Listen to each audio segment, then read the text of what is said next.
Mas mabilis ang pagdaong ng cruise ship. Next day, andun ka na. Mga cargo vessel naman, at least 2 linggo. Kaya minsan, yung mga cargo vessel, talagang binabanggay yung malalaking alon. Para may dala kang gamit, tumama yung malakas na alon, tangay ka na. So, isa yan sa mga reason na nagkakaroon ng man overboard. May enjoy ng mga crew na may kausap sila. Like doon sa tanker vessel na sila-sila lang. Mas mataas ang depression doon kaysa cruise ship. Yun ang sa tingin ko. Malaki nga sahod mo, hindi ka naman masaya kapag ang seaman tumatalon. Siguro sa sobrang bigat ng problema. Hindi natin alam kung anong dinadala nilang problema. Wala sila mapagsabihan. Sobrang depressed ng isang crew. Nag-alaga na nga ng langaw eh. Yung alaga kong langaw nawawala. Meron naman, seafarer, lubog sa utang. Na-mismanage mo yung pera o nagsugal ka. May mga kilala ako palaging umuutang, no? Ang laki naman ng sinasahod, pero bakit laging nautang? Yung pala nagsusugal. May mga bali-balitan, pinagkakaisahan ka naman. Tapos, kinabukasan, hindi na ngayon mahagilap yung crew. Ang mga company, hindi natin alam ang nasa isip niyan. Itago yung insidenteng ito para hindi sila magmulta. Pinagkaisahan siya. Papayag ba kayo na matali yung barko natin? Walang magsasalita para wala sa ating mapahamak. Pero hindi lang nilalabas na walan sa katinuan. Nag-amok, nag-init yung ulo nyo parehas. Almost 100% pareha sila uwi. Thank you very much, sayonara. Hindi ba dyan, pag nakaalis na, panay inom, puyat, bisyo. Kaya kayo mga misis dyan, yung mga akit barko na yan, lalo na sa cruise ship, hindi po totoo yan. Kung mahal mo pa yung buhay mo, wag mo nang gawin. Masisira ang buhay mo. Depression talaga ang isa sa mga dinadala ng mga kabaro natin. Iniisip na napaka-strong namin. Tao rin kami. At hindi na lang nagbo-voice out. Kung magsalita man yan, positive lang yan. Ubus na kagad yung pera. Kapag natigil naman yung pagbibigay, ikaw pa yung magiging masama. Sige, okay lang yan. Andito ako para sa'yo. Ngayon, napopol ngayon itong seaman. Sasabihin niyan, kumain ka na ba? What happens on board, stays on board. Nangyayari talaga yan. Pero, hindi ko sinasabing lahat ng seaman. Kaya wag niyo sasabihin, seaman yan, seaman luloko yan. Ang sponsor natin ngayon ay HypeHive, isang platform na nagpapadali sa mga appointment kaysa dati. So off the record, nagkaroon kami ng mga guest tulad ng healers, therapists, at freelancers. At lagi kaming nakakatanggap ng mga komento kung saan sila mahahanap at paano sila mabubook. Masaya kaming makipag-partner sa HypeHive para magbigay ng discount sa teams para sa pinakamadaling booking experience. At ang pinakamagandang parte, kung mag-sign up ka ngayon bilang solo freelancer, libre ito! Pumunta lang sa description at i-click ang link sa ibaba. Ngayon, balik na tayo sa video. Magandang araw po pala sa inyong lahat at ako po pala si Rutger Ployo at isa po akong maritime advocate. Ako po ay isang seafarer na nagtrabaho sa barko mula 2003 hanggang 2019. In total pala, nasa 19 years na ako.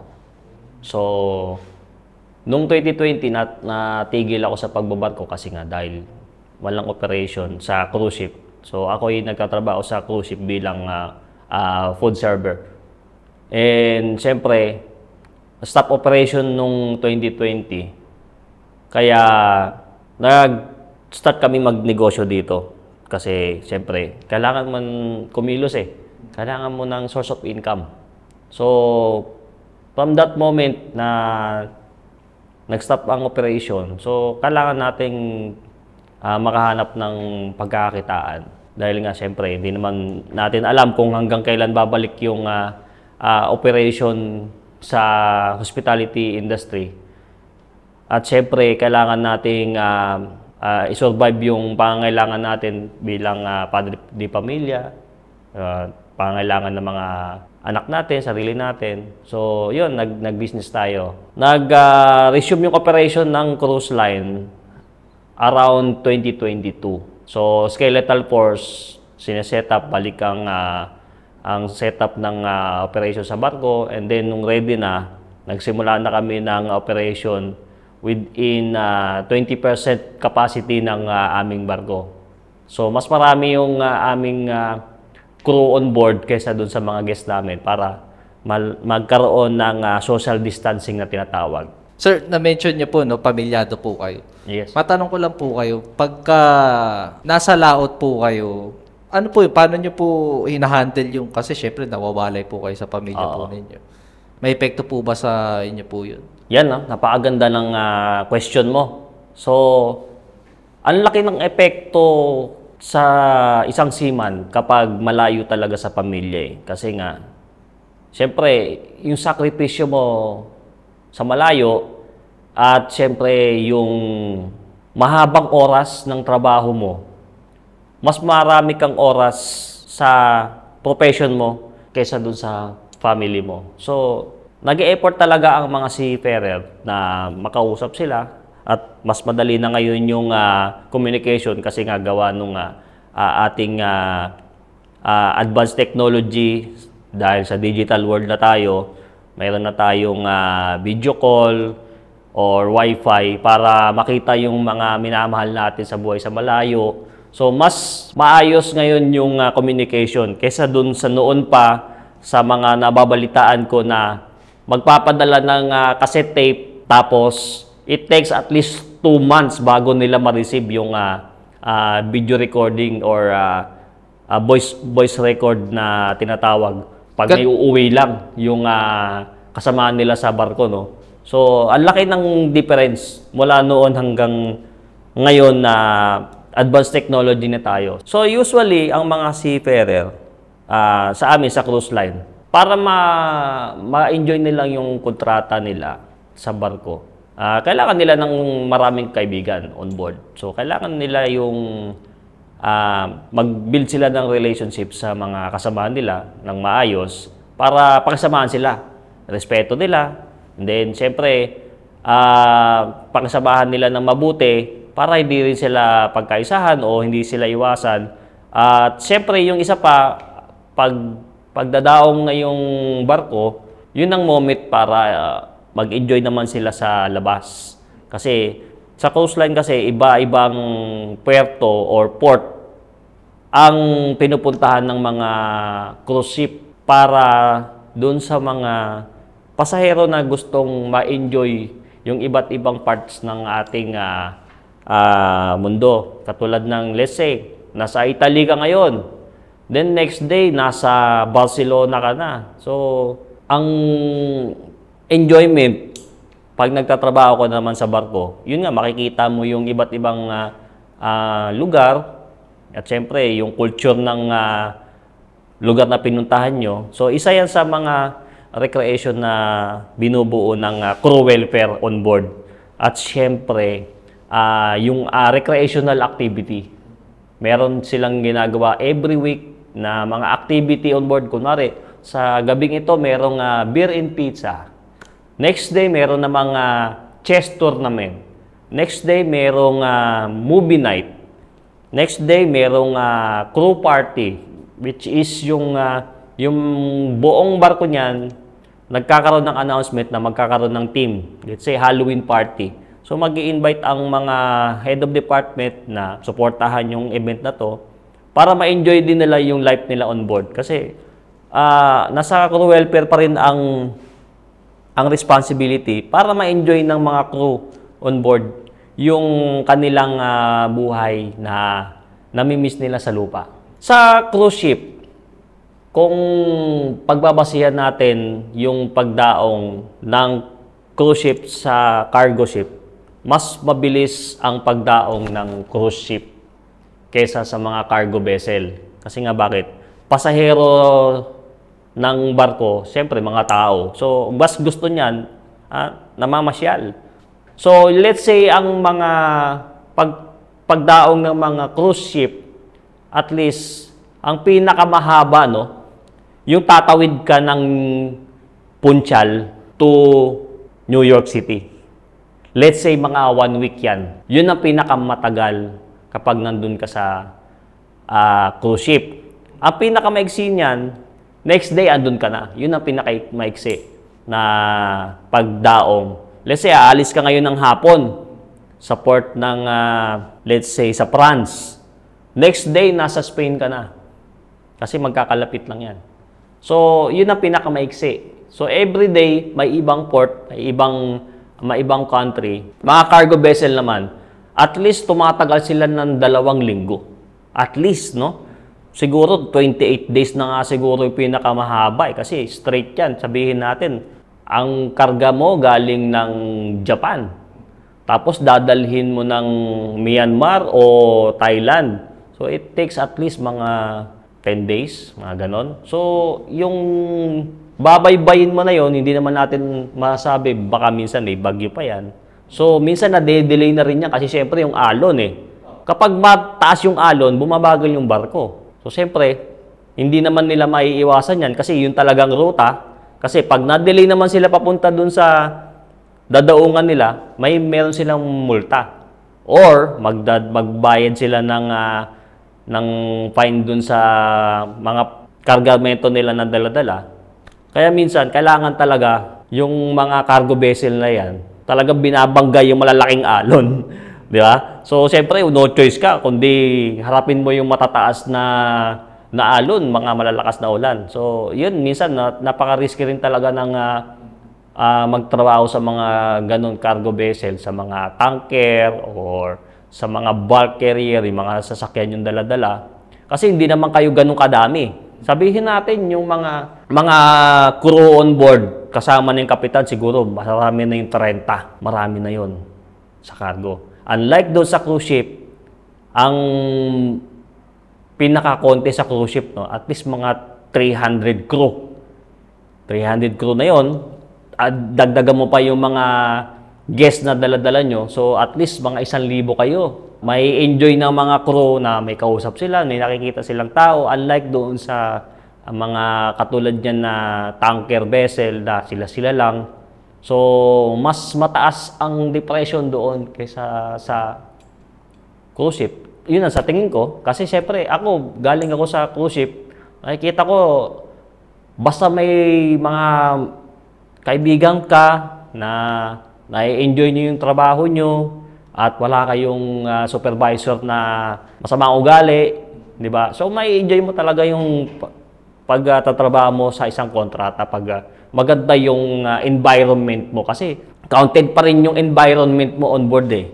Kasi kung malaki nga sahod mo, pero hindi ka naman masaya dahil nga dun sa working environment mo o work overload ka na, kumbaga, hindi mo na trabaho pero ginagawa mo pa rin. So, yun minsan kadalasan nagkakaroon ng mental problem yung isang seafarer.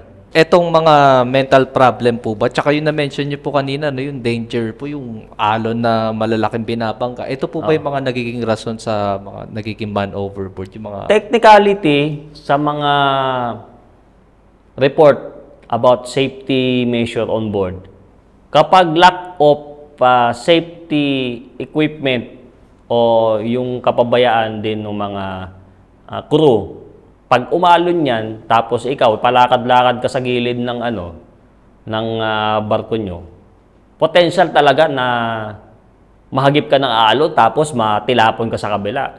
Madulas ka. Yung tripping, kasi natawag niya tripping, madulas. So, yun, kumari may dala kang gamit, tapos tumama yung malakas na alon, hindi mo napansin na natangay ka na. So, isa yan sa mga reason na nagkakaroon ng man overboard. So, yan, kung man overboard yung pag-uusapan natin, base doon sa technical side ng operation on board, usually kapabayaan ng crew din. Alam mo nang delikado doon, nagpunta ka pa. Diba? So, kailangan kung mayroon kang trabaho dyan sa malapit dyan sa alon, siyempre, kung alam mo nang hindi safe, huwag ka nang tumuloy. Kumbaga, i-report mo ngayon sa head mo na hindi safe magtrabaho dyan. So, pwede natin ipagpaliban. So, yan ang isang reason kung bakit nagkakaroon ng man overboard. Yung mga risk na nangyayari. Ang kwento kasi niyan, may kaibigan akong nag-tender operation. Kumbaga, naka-anchored yung barko, then ang gamit ng transportation ng mga guest ay tender boat. So ngayon, umalon. Umalon, no? Napigtas yung lubid. So ngayon, yung lubid tumama doon sa kaibigan ko, sa paa niya.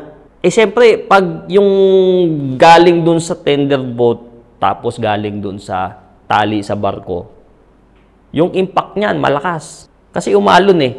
Pagpigtas nung lubid, tumama doon sa paa. Putol. Meron ding pagkakataon sa ibang sa ibang vessel, no, nababalita. Tinamaan ng lubid. Putol. Putol yung katawan. Kasi kita mo yung lubid, ganito kalaki. Ganyan. Minsan, malaki pa dyan. Tapos napuputol. Isipin mo na lang yung impact nun eh. O kaya, ganito naman.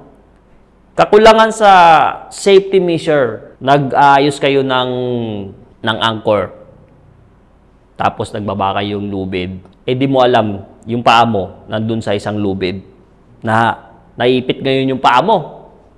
Sama ka ngayon sa sa makina. So, yun ang isang kwento dyan. Kakulangan sa safety first na tinatawag. Totoo po ba yung mga rumor na may mga seaman, mga seafarer po na bigla na lang tumatalon sa barko? Actually, wala tayong solid proof about dyan. Pero, usually na mga problema dyan kapag ang seaman tumatalon, siguro sa sobrang bigat ng problema, yung depression na tinatawag natin. Hindi natin alam kung anong dinadala nilang problema. Wala sila mapagsabihan. So, isa yan sa mga nagiging trigger ng isang seafarer or OFW man na kitlin yung buhay nila. Bakit kamo? Wala silang masabihan eh. Or, wala silang maisip na solusyon. Or, nagkaroon ng family problem. Minsan kasi, nagkakaroon ng trigger yan. Let's say, mag-asawa kayo. Yung asawa mo nagloko sa ibang lugar, pwedeng maging trigger yun na wala nang kwenta yung buhay ko. Wala na akong pamilyang babalikan. Bakit pa ako mabubuhay? Kumbaga, may mga ganong instances na nahuli ka naman ng asawa ng iba. Kunwari ikaw na si Perer ka, nagkaroon ka ng karelasyon sa barko. Tapos ngayon, yung pamilya mo naman sa Pilipinas, nagkaroon ng death threat. Pwedeng ganon. Ngayon, sasabihin niya yun ito ng asawa nung karelasyon mo. Wag ka nang umasa na babalik ka ng Pilipinas na buhay yung pamilya mo. Dahil sinira mo na rin naman yung pamilya namin, sisirahin ko na rin yung pamilya mo. So may mga ganong storya na narinig ko. Pero wala naman akong solid na ebidensya diyan. Yan yung mga tinatawag natin mga sabi-sabi. Kasi narinig ko yan sa isang contact ko sa ibang barko na mayroong tumalon na seafarer. Actually, may kwento nga dyan. Sa sobrang depressed ng isang crew, nag-alaga na nga ng langaw eh. Langaw. Tapos nung nagkaroon ng inspection, ng cabin inspection namin na tinatawag, nagalit yung crew. Kaya mo kung totoo, pero kwento lang sa akin to. Sabi niya, sino naglinis ng kwarto ko? Sino nag-checkpoint? Sino nag-inspect pala? Sige nito. Tapos itong crew na lalapitan. Sir, bakit nawawala yung alaga ko? Siguro sa mga local yan, siguro ganun. Pero sa international, bawal yan. Bakit? Ano bang nawawala sa'yo? Yung alaga kong langaw, nawawala. Di ba? So parang may problema ata sa pag-iisip eh. Nag-alaga na ng langaw sa sobrang depressed mo. So siguro sa sobrang continue talaga sa loob ng pinagtatrabahuan mo. Naisipan mo na mag-alaga ng langaw. Di ba? So yung iba dyan. Meron naman, isang seafarer, lubog sa utang. Ibig sabihin yan, bakit ka nagkautang? Na-mismanage mo yung pera o nagsugal ka? May mga kilala ako mga seafarer na palaging umuutang, Ang laki naman ng sinasahod, pero bakit ka laging nautang sa mga kasamahan mo? Yung pala, nagsusugal. Pagbaba ng port, pupunta sa casino, magsusugal. Ngayon, ito namang mga seaman na to, na mahilig magsugal, nababaon na. So yung iba dyan, siguro, dahil hindi na nila alam paano babayaran, naiisipan nila ngayong mag-man overboard. So may mga ganong storya. Meron naman, sa sobrang depression niya, hindi natin alam, personal problem. Pero hindi naman natin masasabi kung talagang yun ang naging dahilan. Kasi nga, may mga bali-balita na pinagkakaisahan ka naman, yun ang isa dyan. Sabihin, pagkakaisahan ka. Tapos, kinabukasan, hindi na ngayon mahagilap yung crew. So sa akin, wala tayong solid proof about diyan kung meron ba talagang nangyayaring foul play na tinatawag. Kasi, siyempre minsan, ang mga company, hindi natin alam ang nasa isip niyan.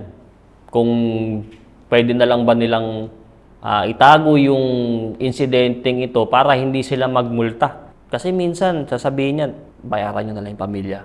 Kasi, for the sake of company, mas malaki ang mawawala sa company kapag laman nila na kapabayaan ng mga crew on board yung nangyari. Siguro nangyayari yan sa totoong buhay pero hindi natin alam kasi minsan may mga movie tayong napapanood na ganyan yung pinapakita nila. Posibleng totoo, posibleng hindi. So wala tayong sapat na basehan. So disclaimer lang din sa mga nanonood ng programang ito na posibleng magkaroon ng ganong insidente para lang maproteksyonan yung mga company ng mga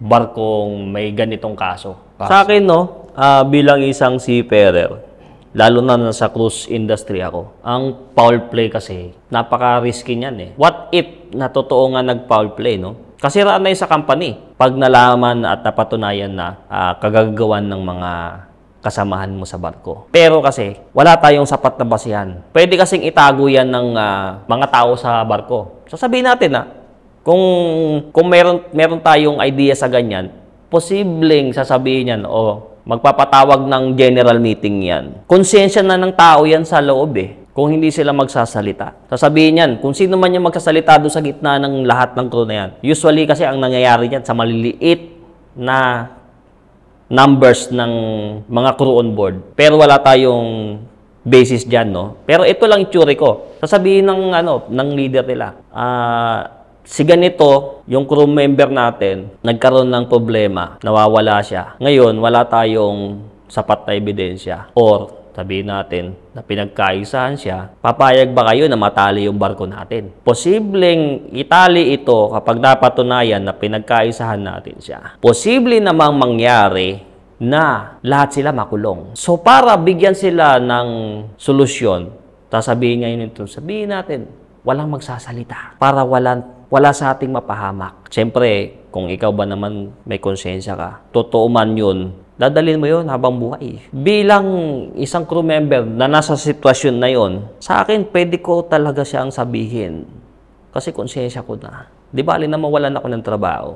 Basta sasabihin ko yung totoo na pinagkaisahan natin siya. Kung makulong man ako, hindi kasing lala nung ginawa nila. May CCTV yan o wala, pero konsensya mo na yun kung hindi mo sabihin May pamilya rin yung taong nawawala. May pamilya ka rin. Isipin mo na pwedeng bumalik sa iyo yan. Dahil nga, ang Diyos lang nakakaalam kung paano nila ibabalik ang karma sa iyo. Yung habulin ka ng saksak meron.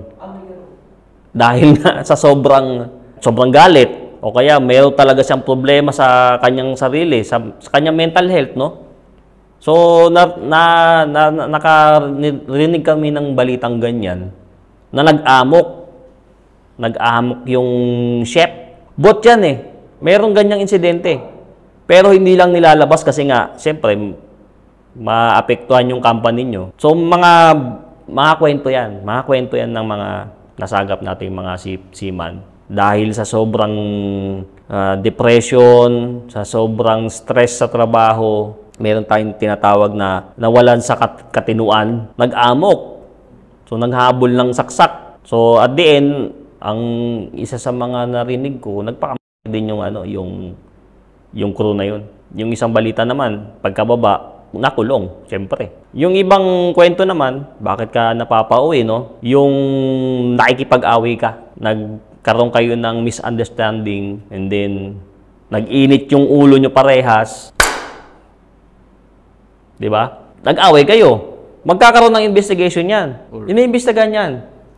Kasi anong dahilan? Pero, almost 100% pareha sila uwi. Almost 100%. Kahit ikaw lang yung inaway, ikaw yung hinamon, tapos sabihin mo, self-defense. Usually, ang nasasagap ko diyang mga balita, pare silang uwi. Pero, kung ikaw hindi ka pumalag, makita ka sa CCTV na hinawakan yung ganito mo, tapos hindi ka nanlaban, pero nagsumbong ka, naunahan mo tong isang nag-amok, naghamon, isa lang yung uuwi. Nasa kontrata kasi yan ng POEA. Pag pinauwi ka ng manning agency or nung principal mo, sagot mo yung pamasahe mo pa uwi.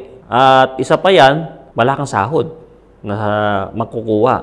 Next niyan, pag uwi mo, kailangan mong bayaran yung pinamasahihan mo. Or, ginagawa ng company, nagkakaroon sila ng allotment para dyan sa emergency leave mo. Yun ang ginagamit nilang fund minsan. In case of emergency, gusto mong umuwi, meron kang nakaalat na pera or fund mula dun sa sinasahod mo na magagamit mo in case na may ganitong insidente. Para hindi rin ganun kabigat dun sa isang crew member na pag uwi niya, wala siyang pera o wala silang pamasahe. So, ang next pa dyan, hindi ka na makakasampa ng barko doon sa company na pinanggalingan mo. So, you are block na doon. Nakaban ka na.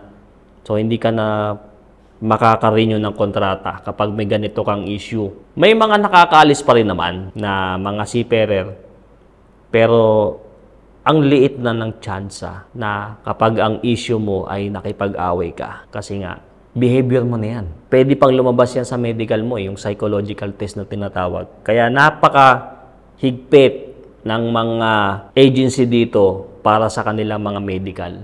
Kasi tayo dito sa Pilipinas, ang may pinakamalaking supplier ng mga seafarer sa buong mundo. Kung i-estimate natin, last 2023-24, nasa 25% to 26% ng populasyon ng mga Pilipino seafarer ang nakadeploy at pasampa pa lang sa barko. So, napakalaki nun. Let's say, nasa 2 million yung kabuuan ng mga registered seafarer. Nandun tayo sa 500,000. So, ganun kataas yung competition dito sa Pilipinas. Kaya, ang hirap ng pag-a-apply dito sa Pilipinas. Isa yan dahil nga sa napakataas ng supply natin. Pero yung competition kasi hindi lang naman tayo yung seafarer. Merong Indonesian, merong Indian, merong European. So napakahirap ng sitwasyon ng mga seafarer. Kaya kailangan din natin alagaan yung sarili natin. Kasi yan ang puhunan natin para makaalis tayo at maka-onboard tayo sa barko. Kasi yung iba dyan abusado eh. Yung iba dyan pag nakaalis na, panay inom, panay puyat, panay bisyo. So ngayon, hindi natin alam, unti-unti na nating binibigyan ng sakit yung sarili natin. So yung iba kasi, pag na-depressed, napupunta yung kanilang paglilibang sa mga bisyo. Yan, napapadalas yung inom. At isa pa yan, sa pag-inom na yan, kapag ikaw ay nalasing at nalaman nilang lasing ka, next day, uwi ka. Tawag ka ng kapitan o wala nang tawag, wala nang hearing. Kasi andito na yung medical proof na tumaas yung alcohol content ng katawan mo. Lumagpas ka dun sa maximum level na tinatawag.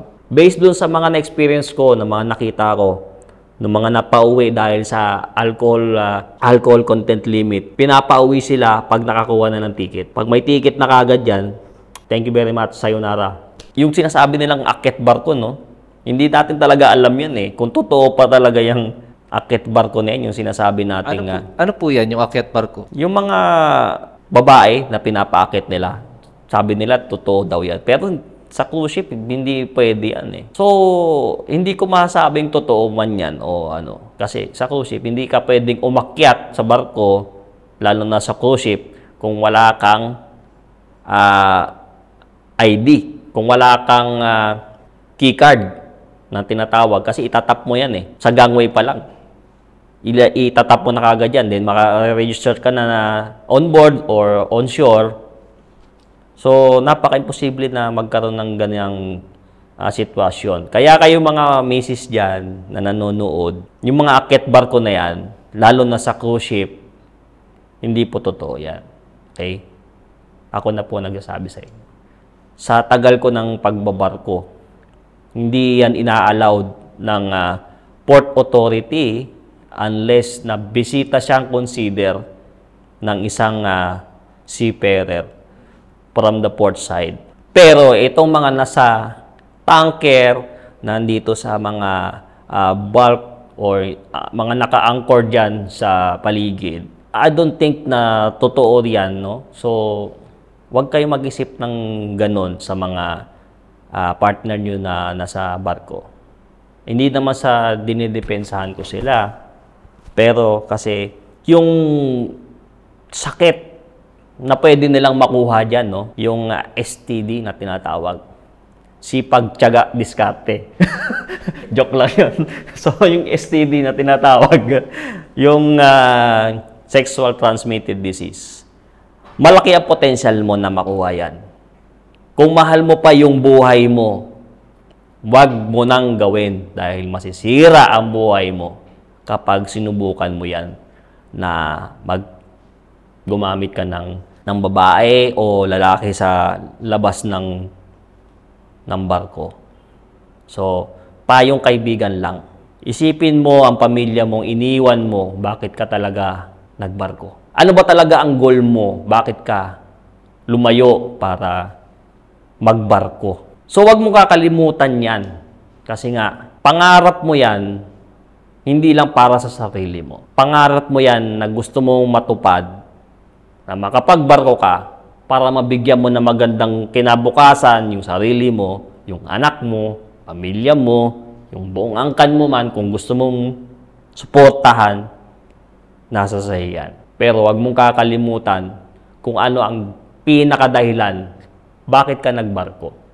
Kaya iwasan mo na yung mga ganyang kaisipan na magbisyo ka, bumili ka ng kung ano-ano na hindi mo naman kailangan, mambabae ka, manlalaki ka, sirain mo yung pamilya mo dahil sa sarili mong kalayawan, magsugal ka, at tapos sa huli, madedepress ka lang. At posibleng maging mitya ito ng pagkasira ng karir mo sa barko, magkaroon ka ng kaaway, magkaroon ka ng depression, magkaroon ka ng mental problem na hindi mo kayang solusyonan mag-isa. Kasi nga, sa kahihiyan na ginawa mo. Kaya, pwede itong maging trigger para sa man overboard. At tanong ko lang po kayo, sir. Kayo po ba, naranasan nyo na pong, ayun po, ma-depress po sa loob ng barko po? Actually, naman. Depression talaga ang isa sa mga dinadala ng mga kabaro nating mga seafarer. Kasi nga, ang iniisip ng mga kapamilya natin sa Pilipinas na napaka-strong namin. So ngayon, hindi na minsan nakokontrol ang emosyon ng mga naiwan naming kapamilya sa Pilipinas na magsabi doon sa isang seafarer na sa barko. Sabihin natin, may problema tayo, may sakit si ganito, kailangan ng pera, o kaya yung anak mo hindi makita, nagtanan, o kaya naman dashcam tayo, yung pera hindi na natin makuha. So ngayon, nade-depress ngayon itong seaman. So akala ng mga kamag-anak natin na nasa lupa, napaka-strong namin. Tao rin kami. Pero iniisip na lang namin, baka hindi kayang dalhin ng mga nasa Pilipinas at hindi na lang nagbo-voice out yung mga seaman na yan. Kaya sinasarili na lang. So, imbis na ma-voice out nila yon, hindi na nila alam kung kanino sila magsasalita. So, minsan, nagkakaroon na ng konting apoy kapag naisabi mo sa kasamahan mo, nachichismis ka ngayon. Hindi mo alam.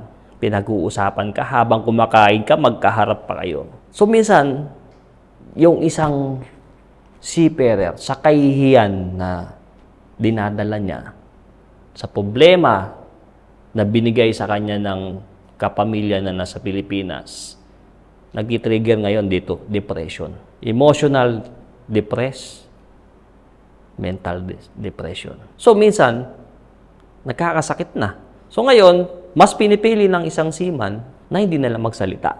Kung magsalita man yan, positive lang yan. Kasi bakit ka ba? Hindi natin maiisip kung ano ang nasa isip ng kapamilya, baka hindi kayanin.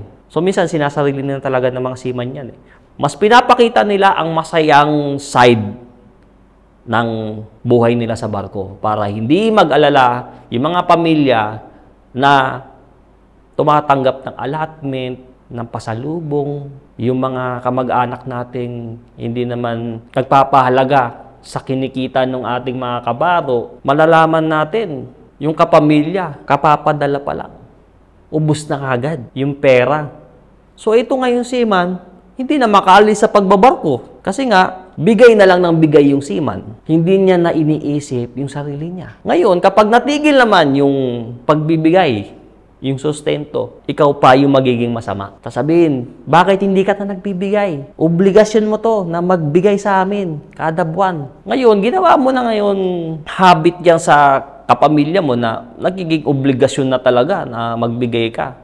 So ngayon, ito ngayong seaman, hindi na makapagbigay, na sobrang depressed, siguro nauuwi na sa mental problem. Bumibigay ngayon itong seaman. Potential na mag-amok, maghanap ng kaibang karelasyon, yun, pwede rin man-overboard. Pero napakaliit ng porsyento na kitlin nila yung buhay nila. Kasi alam nila ang value ng buhay nila, bakit sila nandoon.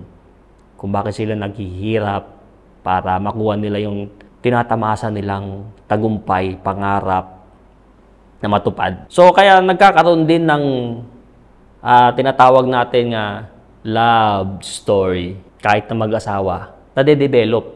Kasi, yung kasama mo sa barko, kadalasan siya yung sinasandalan mo kapag wala ka ng masandalan. Yung problema ng pamilya mo na binabato sa'yo na nasa malayo ka, akala nila napaka-strong mo. Pero, napupunta doon sa outlet mo, which is yung kasama mo sa trabaho, nagtitake advantage naman itong kasama mo sa trabaho. Sige, okay lang yan. Andito ako para sa'yo. Ngayon, napupul ngayon itong seaman. Sasabihin niyan, kumain ka na ba? Magtatabi kita ng pagkain. Alam ko yan, kasi may mga nakasama ko sa kabina. Oy, mga kakabina ko. Atin na lang yon. What happens on board, stays on board. Yan ang mga kasabihan ng mga seaman. Nangyayari talaga yan na magkaroon ng third party sa barko, pero hindi ko sinasabing lahat ng seaman ay gumagawa ng ganito. Dahil nasa tao yan. Kahit pumunta ka sa Middle East, may ganyan. Kahit pumunta ka sa Hong Kong, may ganyan. Pumunta ka sa Singapore, may ganyan. Kahit saan, kahit dito yan sa Pilipinas, kahit ang kapamilya ng seaman, may ganyan. Nasa tao po yan. Kung magloloko yan, magloloko at magloloko talaga yan. Kaya wag nyo sasabihin na seaman yan, babaero yan, seaman yan, si manluloko yan. Dahil hindi nyo alam ang pinagdadaanan ng bawat seaman na nagpapakahirap sa malayo para bigyan ng magandang kinabukasan ang mga kagaya nyong hingi ng pasalubong. Ano pong trabaho nyo bago po kayo naging seaman po? Actually, no, isa akong macho dancer. Hindi, joke lang yun. Joke lang yun. Actually, nagtrabaho ako dito sa hotel, siyempre. Dahil kasama yan sa experience mo eh. Hindi ka naman basta-basta makakasampa sa barko kapag wala kang local employment. Okay? Unang-una, nasa hotel industry ako. So, nag-start ako bilang isang banquet waiter. So, ang trabaho ko noong time na yon, bago ako nagbarko, ay nag-serve ako sa mga function katulad ng mga wedding, ng seminar. So, kami nag-set up ng mga function room and mga coffee setup. Then, kami nag-serve. Kami na rin na naglilinis. Then, naka-split shift naman siya. So, minsan, kami yung nag-set up, tapos meron nagbe-breakdown. Yan. So, aside from that, totoo nga po, nasa entertainment industry ako. Hindi naman kasi sapat yung kikitain mo dito sa Pilipinas. Actually, ang baba ng sahod. Bakit kamo maraming nagbabarko? Bakit maraming nag-abroad?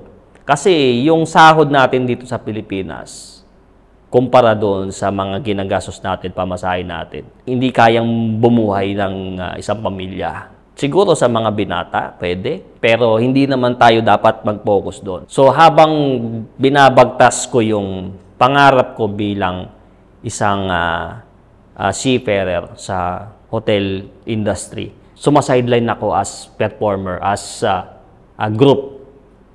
Dance group. Nagba-backup kami sa mga singers sa mga mall, yan, sa mga mall show, then sa mga piyesta, at nagtuturo ko ng sayaw. At siyempre, nag-aaral din ako paano magbenta sa mga kaibigan ko. Kasi kung aasahan mo talaga yung sahod dito sa Pilipinas, na kailangan nating masolusyonan dyan yung ating government. Kung may nanonood man dito mga government official, no? Ako po, nananawagan na rin po ako, no? Bigyan natin ng solusyon itong problema natin sa ating bansa. Yung compensation sa ating mga empleyado. Kung magagawa natin ang paraan ito, wala nang mag-abroad. Kung gagawa natin ang paraan ito, na magkaroon tayo ng mga livelihood program, tututukan natin kung paano magnegosyo, paano natin mapapalago ang bawat isa. Wala nang individual Filipino na magtatrabaho sa ibang bansa. Kasi bakit kamo? Pumunta ka ng Middle East, halos parehas lang yung sahod dito. Pero bakit? Mas safe doon sa Dubai. Sabihin natin, meron naman trabaho dito, nasa 25,000. Meron din naman doon.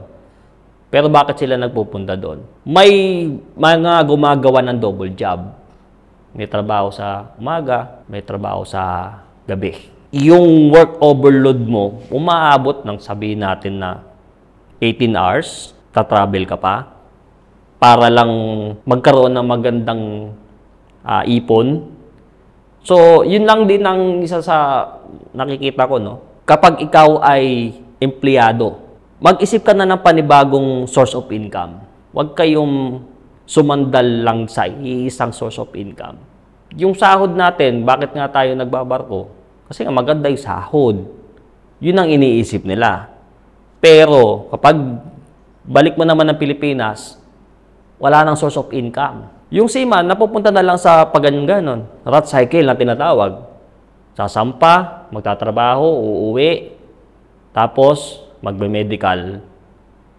Sasampa, tatrabaho, uuwi, medical.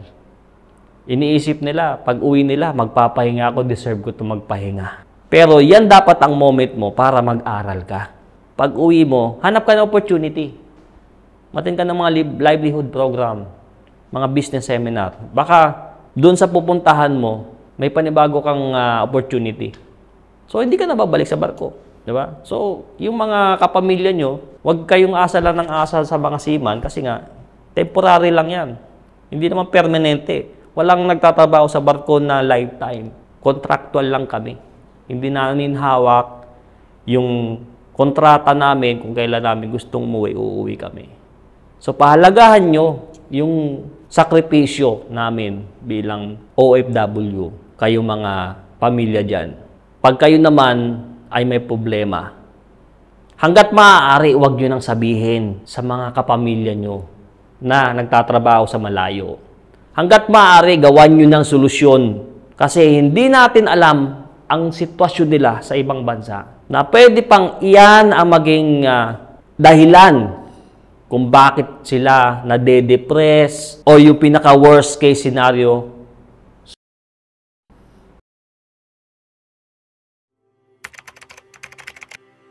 Mga kaibigan, abangan nyo ang second episode ni Ruth Gar, kaya huwag nyong kakalimutan mag-like, comment, share, at subscribe dito sa Off The Record.